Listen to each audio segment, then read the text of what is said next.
তিনি সিজদায় যেয়ে পড়তেন সুবহানাকা আল্লাহুম্মা রাব্বানা ওয়া বিহামদিকা আল্লাহুম্মা ইগফিরলি। এটা জানি না আমরা অনেকে।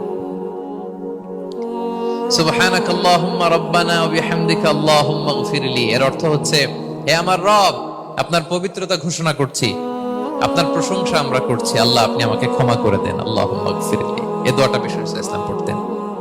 এছাড়াও বিষ্ণু পড়তেন সুবহুন কুদ্দুসুন রব্বুল মালাইকাতি ওয়ার রূহ, সকল ফেরেশতাদের অধিপতি রব, সবচেয়ে বড় ফেরেশতা যার 600 পাখা, জিবরাইলের রব, সেই রবের প্রশংসা আমি করছি। তিনি সুবুহ, তিনি কুদ্দুস, তিনি মহাপবিত্র, the most pure, the most high.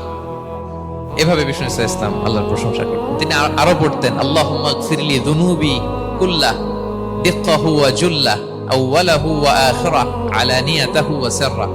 আল্লাহ আপনি আমার গুনাহ মাফ করেন, ছোট গুনাহ, বড় গুনাহ, প্রকাশ্য গুনাহ, গোপন গুনাহ, ইচ্ছায় করেছে যে গুনাহ, অনিচ্ছায় করেছে যে গুনাহ, আল্লাহ সব গুনাহ আপনি মাফ করে দেন।